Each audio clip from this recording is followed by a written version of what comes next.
everyone, I'm Shrey Sharma.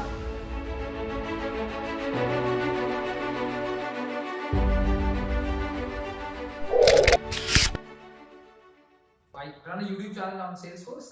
This is the oldest and the largest community of YouTube that exists out there in the world. I've almost got 125,000 people subscribed to it, and I produce a lot of content related to training people on top of that, developers, admins, consultants, a lot of business use case studies, and a lot of things that I do over there. That's why a lot of people know me out there in the world, and that's exactly where I started my career at. Today we're going to be talking about my journey from an average student in the school or in the college to becoming the youngest Salesforce MVP out there in the world when I was just 23 years old, right?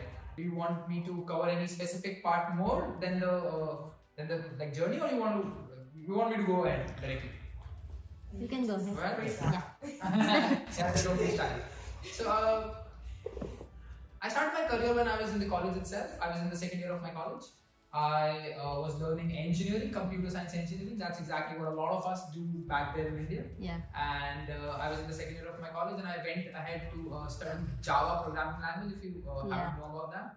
And over there, I started teaching Salesforce. So I became the first Salesforce trainer in the state that I was living in India, which today is called as the capital of Salesforce for India, which is Jaipur, Rajasthan. Because a lot of people, you might have heard Bangalore, Mumbai, Delhi, a lot of different cities in India that are like the metro cities and everything. But Jaipur is considered as the capital of Salesforce because a lot of great professionals, a lot of great contributors to the community, and a lot of great architects and everybody out there in Salesforce happen to come from Jaipur itself. And there's a big community out there that exists in Jaipur for Salesforce, and I happen to be the one contributed towards it pretty much good way. Because I started as a trainer over there. So when nobody over there knew what exactly Salesforce was.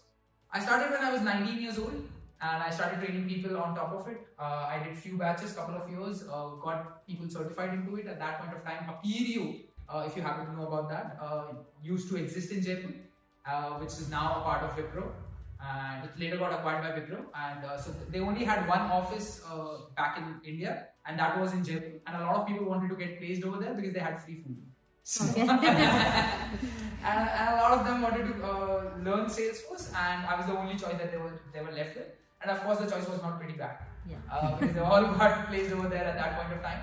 And that's exactly how my career got started. So I was still in the college. I could not keep myself into the college studies and everything, and I wanted to get out of the college, and this was the way out. Because if you showcase some documents into your college that you've started working somewhere, you do not have to attend the sessions or the classes anymore. You just come for the examinations and you'll get a certificate. And that was the way to go for me. So that's how I began. But to be very honest, I never wanted to be an engineer. That's the truth. I always wanted to be a business person. I've always seen business people around me in my family and the community that I used to live in. And I used to look up to them more than the developers and all the technical people. Little did I knew that I'm going to be an engineer soon enough. Before getting into the Salesforce ecosystem and everything, I tried a lot of startups at the age of 18 or 17 as well. My father had a business in hospitality back in Jaipur. I started working with him as well. But that really didn't work out because when you have a Marwadi father, I don't know whether you guys even understand what that term actually is. But that's a synonym to like the Jewish community in US, right? There's pro-business people. It's very difficult to work with all of them, right? So the elder ones that you have in your family. So it's similar to that. So when you're from that kind of family, if you start working with your father, it's very difficult. So I had no other choice other than to move out and do something of my own. Then I did a lot of e-commerce related stuff because at that point of time in India, a lot of Flipkart, a lot of different e-commerce giants were booming up, and I thought this was the way out for me. But that surely was not. Then all of the Salesforce training thing happened. Later, I started doing like YouTube content that I really didn't knew is going to take me long ways. I created content onto YouTube about a lot of technical things which people didn't like initially. The whole motivation and the whole reason why I wanted to do that was because I wanted to pass on whatever knowledge I have acquired to more of an audience than the ones that I was teaching in my training classes. And that was the thing that I had in myself right at that point of time. And then when I started producing a lot of content onto YouTube, I started getting a little like traction on top of it. And people started recommending me, oh, you should create video on this, you should create video on that, you should focus on this topic, you should focus on that topic. And they all started bombarding me. And now I was like, okay, should I or should I not? So I mean, I was a little confused at that point of time. Okay, I mean, am I doing it professionally? What am I doing it for? I mean, there's so much investment that is going on, both in terms of money and both in terms of time into it. But I mean, I really didn't have much to do at that point of time. So I just kept on doing that YouTube thing. And slowly and gradually, when I was about to graduate from the college, I had an opportunity from Los Angeles directly, like reaching out to me from YouTube itself or from the name that I got from that. But I denied that opportunity because I wanted to stay back home with my family itself. And this is a dream for a lot of people back there in India to move to the States, right? And a lot of them have, and a lot of them plan to, and a lot of them aspire to do that as well. But that opportunity coming up to me on my own, and my parents and everybody around me in my college and everyone wanted me to like go and join that and do that thing. It was very difficult for me to say no to that, but I still did. And I really didn't know what I'm going to do after that. So it was not scary, but it was definitely uncertain at that moment. But yeah, I was like, okay, if I can make 25,000 rupees per month in Jaipur, I can survive. And as long as I can survive, have my food, have a bed to sleep, and my parents around or my family around, I'll figure out what to do and what not to do, right? And anyways, if I'm getting an opportunity today, I can get it later on as well. But I need to do bigger things in my life. That there was a niche that was there very early in my life that I like completely had my intuitions and reliance on actually. So I went ahead with that and then kept on doing this training thing for a year or so. Till then, I started getting some clients like from all those videos and from all the brand that I've built around that as well. Through that work, through that I got a lot of consulting related work and I started doing that as well. I didn't knew that it's going to become so big that today I run a consulting company which has got almost 400 people working with me. 400, that's the number. A lot of people get shocked in here when I share that number. But that's exactly what the situation is. So in 2018, I started the company Cyntexa, Cyntexa, which is now a Salesforce Summit partner. And so yeah, we specialize into a lot of clouds as well. And we do a lot of work with Salesforce itself as well. So we do a lot of loyalty cloud implementations, data cloud implementations, marketing cloud, commerce cloud. You name the cloud, I think we have a practice on that. So that's the reason we have this big of team. And the core reason why I was able to build that was because I kept all what I did was kept people in the center of everything that I did. And when I say people, I'm not picking up any branding or branding lines from Salesforce marketing, right? But this is exactly what I did. I provided value to each and every individual that I got in touch with, be it through the YouTube channels that I created, be it through the consulting projects that I went into, be it through the training programs that I ran and everything. So that's all what I did. And that helped me so much that I was able to build this big of a company. And let me tell you how. So in 2018, I started the company. We all know what the situations were like back then. 2019, I became the youngest Salesforce MVP in the world because of the work that I was doing for the community. I have admin, developer, business analyst, all of these courses available for people out there on free on my YouTube channel. And this is absolutely free. These were the videos that I used to charge people for.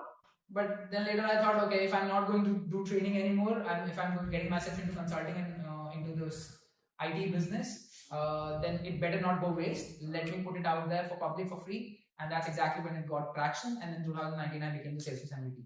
And soon after that, I don't know how things worked out for me. And this all the work that I started that I was doing for a very long period of time for the community and for the people around, right? Started flowing back in immense scale or immense value that I jumped up from a team of 5 people to almost 200 people in the next 2 years. So 5 people is what I started with in 2018. But by 2021, we had almost 250 people working with us. Like just after COVID for a year or so. And we started with different practices as well. In the year 2022, I didn't stay there, right? I started with training people, then YouTube, and then the consulting. And now the consulting has practices into every different cloud that exists out there. Then I moved out and created a lot of products onto Salesforce as well. Right now we have 5 different App Exchange listings that we have onto App Exchange, and I'm just 28 years old. So yeah, that's exactly how the journey actually went. And the reason why I chose this topic for the session here today is because there are a lot of people out there who want to do great things in life, but there's one thing that stops them from doing that, and that is the faith that they have in themselves. They get into the talks of their friends, they get into the uncertainty hurricanes that runs around, right? And they just go with the flow and do whatever is expected from them from the society and the people around them. And that's exactly what I did not do. A lot of people used to make fun of me when I used to create all of these YouTube videos, and even people from like very very close vicinity and stuff like that. And I did not let any of that stop me from doing whatever I was doing, as long as I knew that there is some value that I'm providing out there to the world, and that is all what mattered, right? In whichever way I could provide value to the world, that is something that mattered to me, and that's all what I did all of my life, and that's exactly what I'm planning to do for all of my life as well. I mean, there's nothing better that one can do. Other than that, I came all the way from India. I stayed there for 10-15 days to present to all of you guys. I'm not sure what the number over here looks really like. I've had sessions in which the room is almost all full and people are standing back there. But really not the case in here. But still, whosoever is in here matters so much to me. And all what I want to do is add a bit of it in your life, so that wherever you go, whatever you do, at the end of it, you remember me, or at least you remember my face, if not the name, right? That okay, yeah, I met this guy, I've been with this guy, I've seen this guy, I've heard this guy, and this guy impacted my life, and that's exactly something that drives me a lot, and that's exactly what I'm here for after having so many drives. So yeah, that's about my journey. I would like to have a lot of questions coming up from you. I'm so interested. Yeah, no worries. You're not late. We got it recorded. We'll share it with you. And it's over. Okay. Yeah. So I'm more about the questions, right? I mean, I can share the tips and tricks to you about starting your career, getting a job. I've already created enough videos for that on my YouTube channel, of course. But I can still do that. If you want to start a company, if you want to start a product, you name it, I've done it. Yeah. So yeah, any questions? Just a point to make. If you didn't go through, like you started off saying you never wanted to be an engineer.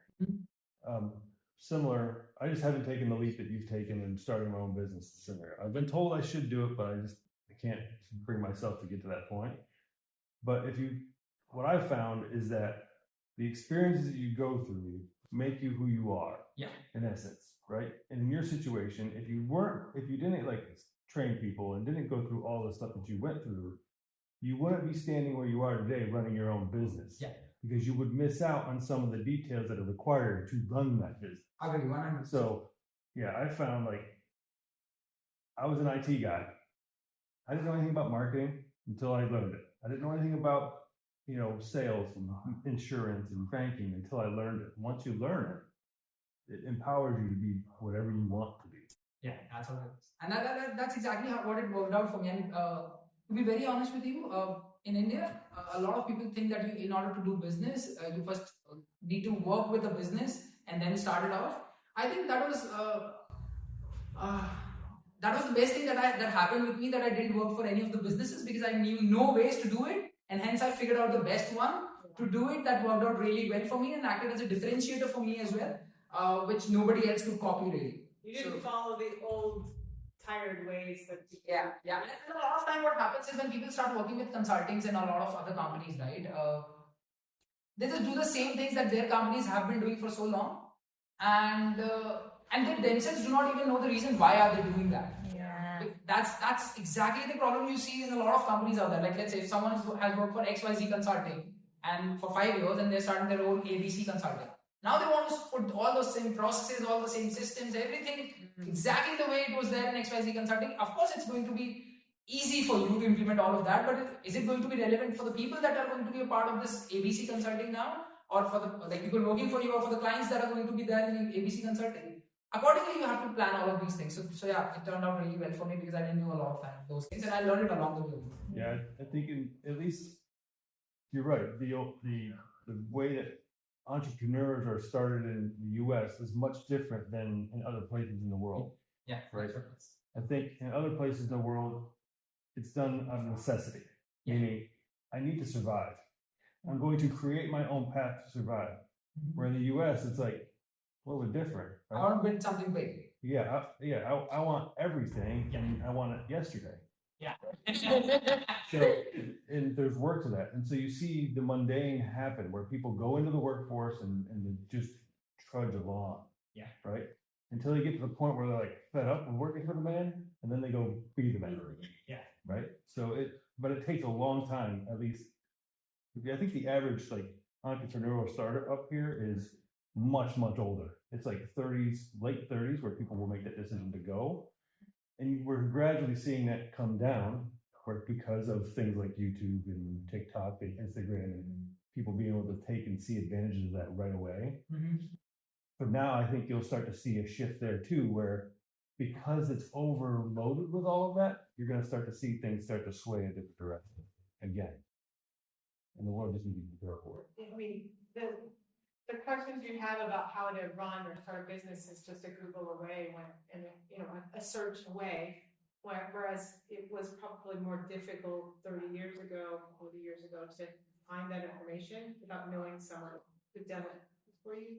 Yeah, I think that, getting the answers to your questions is one thing. Of course, you can get more answers easily available to you. But I see a lack of execution that exists today in the world, right? There's a lot of information, but there's a lack of execution that exists like anything. It doesn't equal the amount of information we have. With all of that information, everybody should be able to do all kinds of things. Yes. They don't do that. So already, if you ask me 10 years back, the filter was already there. Like if you have the hunger, you're going to make it. And what is the way to filter out who has the hunger and who doesn't have the hunger? It is their ability to get into the trenches and figure out how to do the things right. Right now, they just give a prompt to an AI and it shoots up 10 different steps for you to do it. But the thing is, they have the information, they have the blah blah blah, but they do not have the execution that it is required to get to a level or to get things done right. So that's something that is missing, and I think that's exactly getting difficult actually to figure out who is just a showman and who is the executor out there. I've had conversations with a lot of VCs out there, and that's exactly what they say. When we have a conversation with someone for the very first time, and if they are very good at their conversation, we typically do not invest in them. That's so funny. No, really, they said that. They're too slick and polished. Yeah. It means that this is just a show. Yeah, this is a show. Yeah. There's no real value down there. Yes. Yeah, you need to know your numbers, but it's okay to stumble. Yeah. If you stumble, it's asking in your face. If you are spot on answering every question exactly we want to hear, they're like, Yeah. There seems no real value in that. So that's what it is. All right. Please. What's the name of the YouTube channel? Salesforce Hulk. I'm not wearing the t-shirt today. I should have got some. I'm a subscriber. Okay. Yeah. Hulk. HULK. I'll share you. I'll share you. It's all fun. Not the same thing. That's the channel. So Actually, Salesforce Hulk it's not just a YouTube channel, it's already become a brand. 6 years ago, when I started my career as a newbie, Salesforce Hulk YouTube channel. Thank you very much for doing those videos because it really helped me to learn Salesforce from scratch and effectively as well. Thank you very much for doing that. Exactly. There's so much more that is coming up. So so the plan looks like. Do you want to hear the plan? Yeah, what's next? Yeah. What's next? Huh? What's next? So we're trying to convert the Salesforce Hulk brand into a media house for Salesforce, right? So that's what we're trying to do. It should not just be a training platform for people, right? We already have enough Trailhead and enough of those blogs and videos around to learn Salesforce and things about that from there.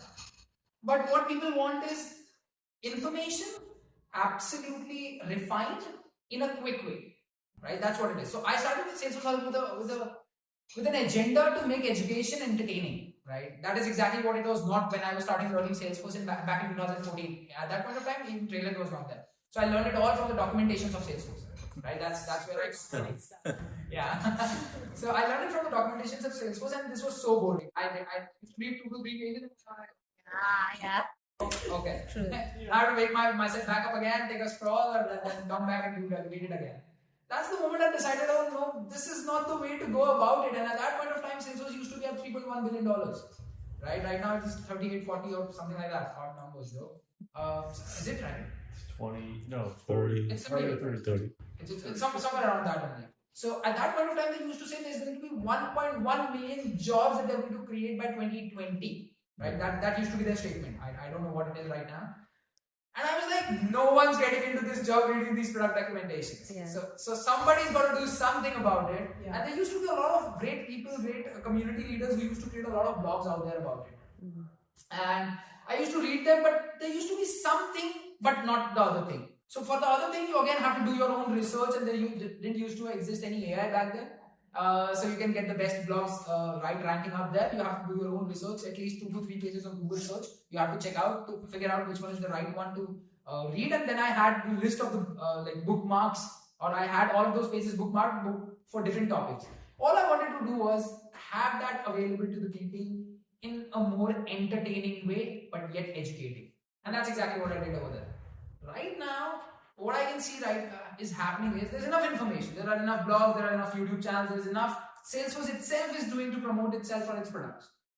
But the challenge is it's not concise enough and easy enough at the same point of time to understand for everybody, irrespective of their persona. Right? So if I'm explaining something to a business analyst, there's a different way I have to explain it to them. If I'm explaining something to a developer, there's a different way I have to explain it to them. If I'm trying to explain it to some user or some business or an individual who's a decision maker in a business, I have to use different terminologies in order to explain to them. So this is something that I'm trying to map out, that I have to make it concise. What that means is not more than 2 to 3 minutes. Like the information should be provided into that frame only, because we all know our attention spans, right? Have reduced significantly. Do you agree with that?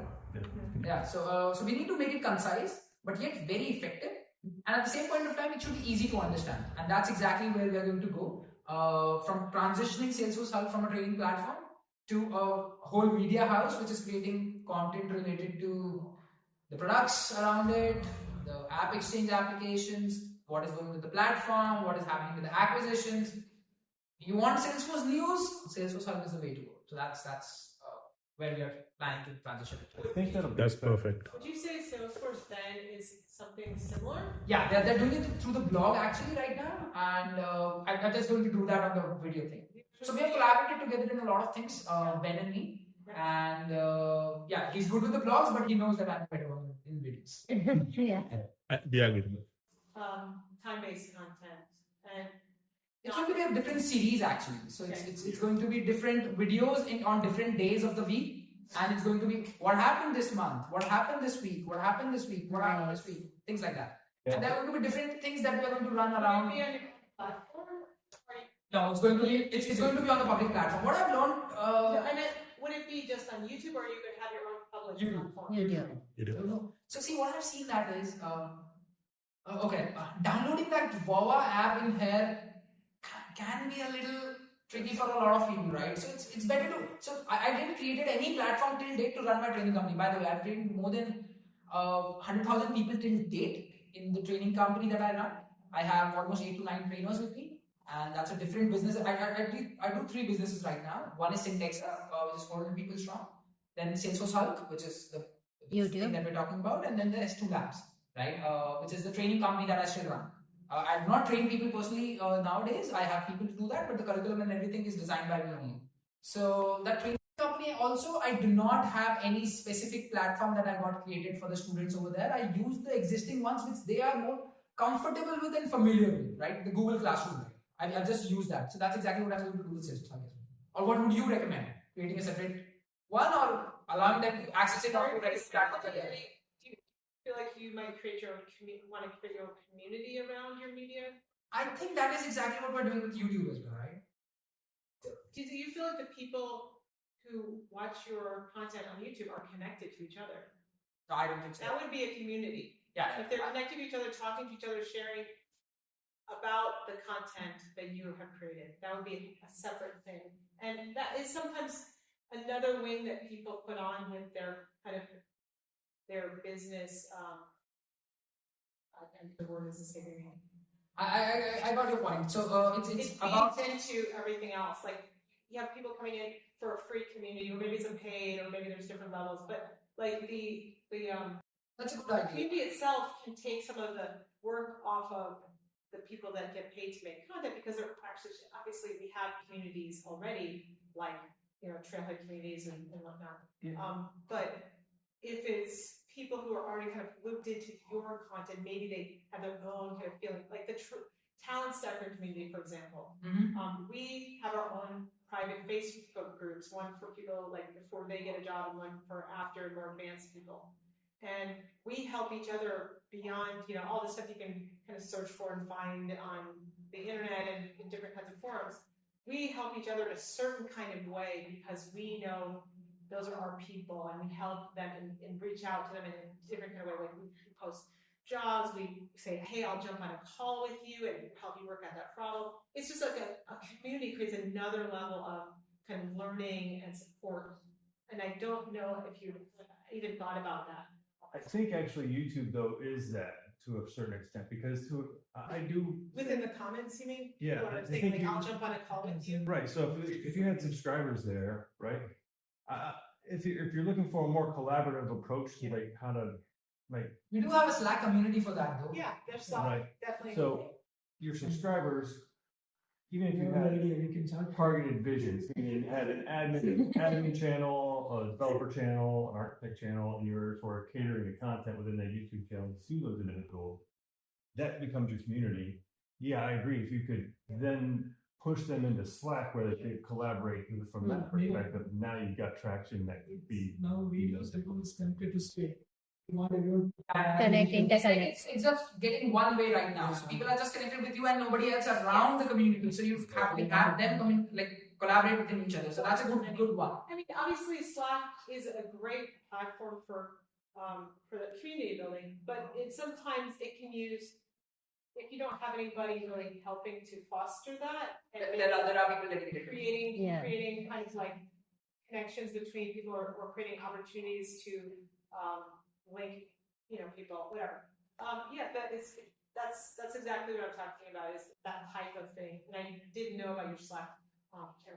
Yeah. Joe, you got a nickname in the Salesforce Hulk Maniacs. Oh,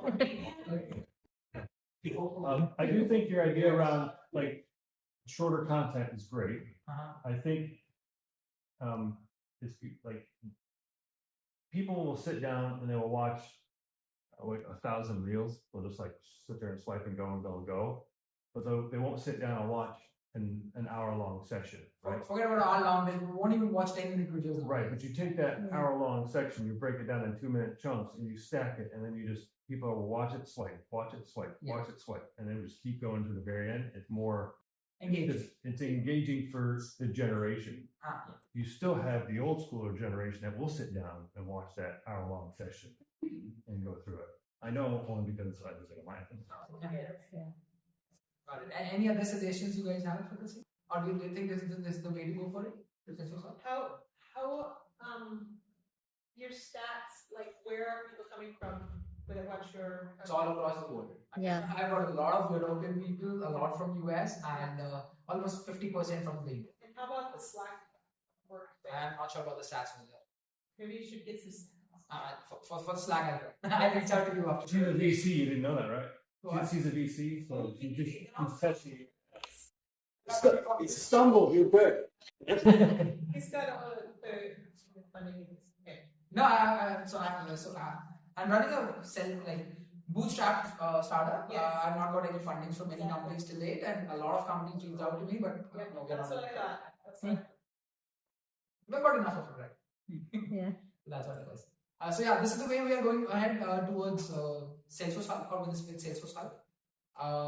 Anybody over here wants to become a Salesforce MVP, or is interested in knowing about what exactly it is about? Or I think there are some MVPs out there. I want to know about the process. I applied last year. People nominated me. Yeah. last year, not last year, before last year, I think. 2022. Yeah, I got the nominated email as well, but I didn't get selected, so I don't know the process exactly. Certainly. What happens over there is it's a people-driven thing, right?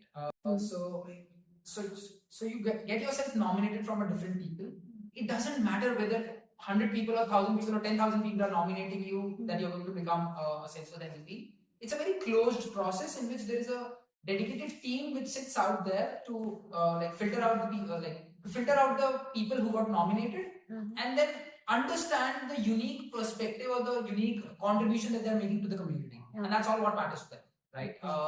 Even if 5 people nominated you or 4 people nominated you, there's a chance of you becoming a Salesforce MVP if your contributions to the community are of a different level or of a different value. Of course, the connections that you have with the people in the community who are running the communities of Salesforce helps you do that, because a lot of internal connections and all of these things help you. But if you're really out there putting things available for people or making it easier for people to ramp up their journey or to get a job or to do things into the Salesforce ecosystem, of course they consider you very well. And by the way, it should becoming a Salesforce MVP should not be a goal that you should aspire for. That's the number one rule that I always tell people, right? Because it's more of a responsibility than a badge of honor to carry, right?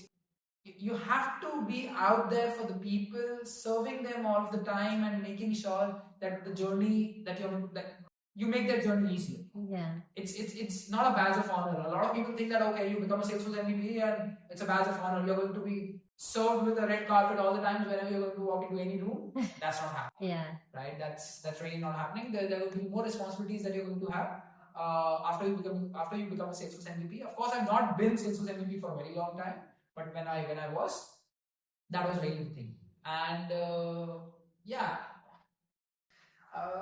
there are a lot of perks because of which people want to become Salesforce MVPs. Some of them are like unlimited certifications, free certifications. You do not have to actually pay for any certifications after that. A lot of training programs that Salesforce runs, and they're almost free for you. Not almost, like absolutely free for you.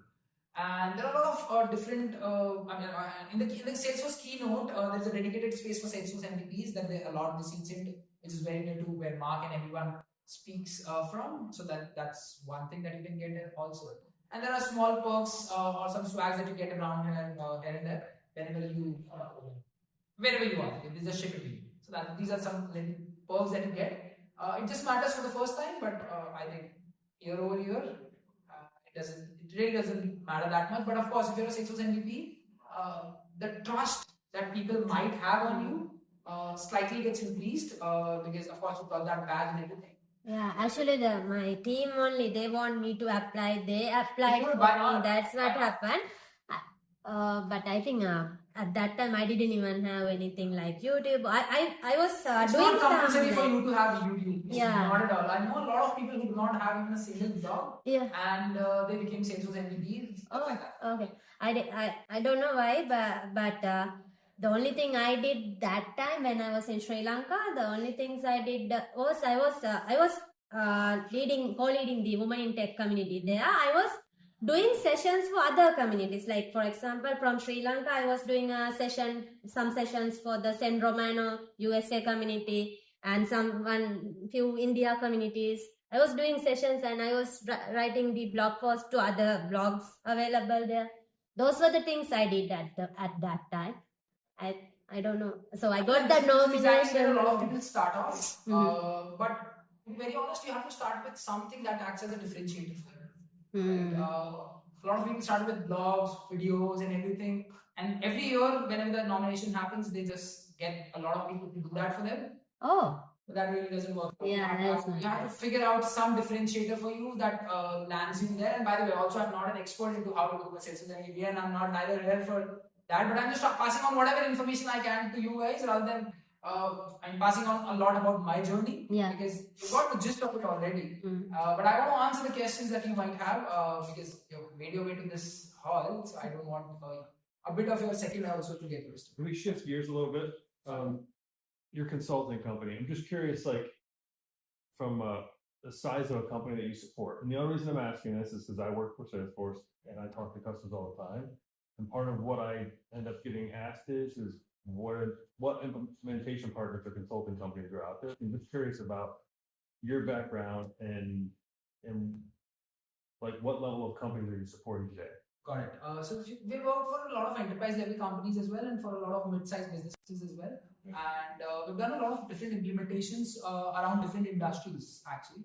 So we have got a great technical team out there. All thanks to the training capabilities that we have. We leverage all of those training capabilities inside our house to ramp up the developers and ramp up the consultants and everyone to that level.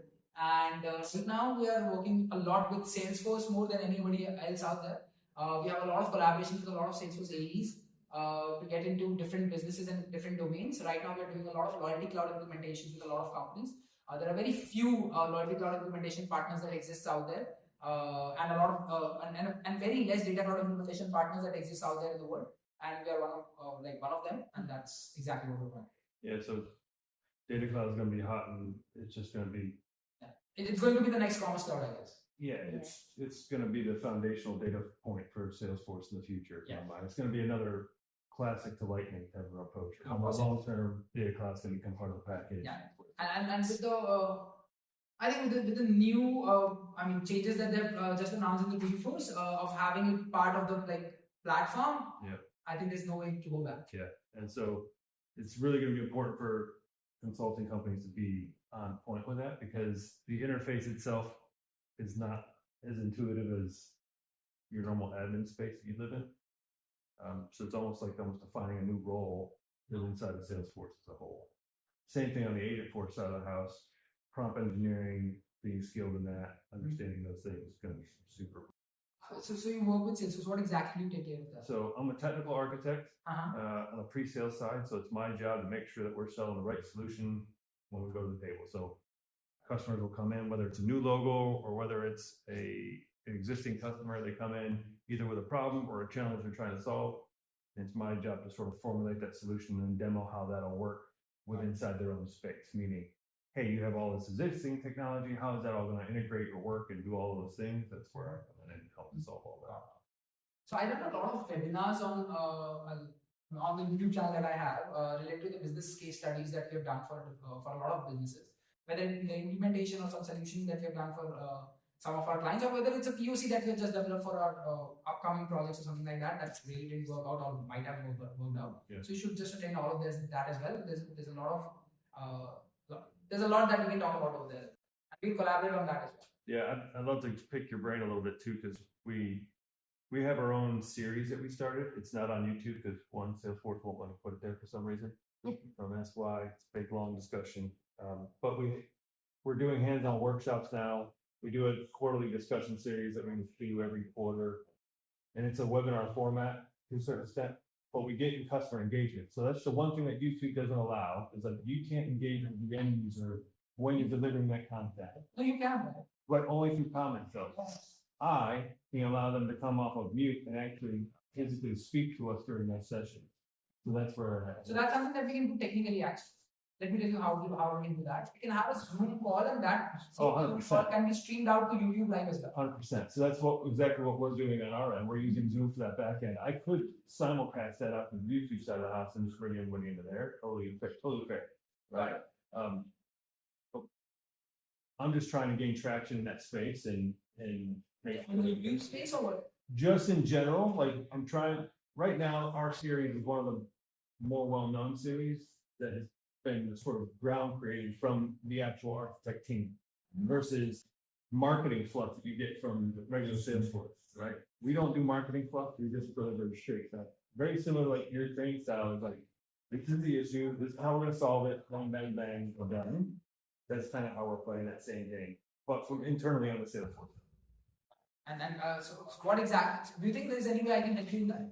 Yeah, I think we can chat. There's potential I can even bring you on as a guest at some point in the future. We'll figure that out. So I'm one of the founders of that whole thing, so yeah. I can help. Nice. Anything else that anybody wants to ask? All right. Thank you so much, guys.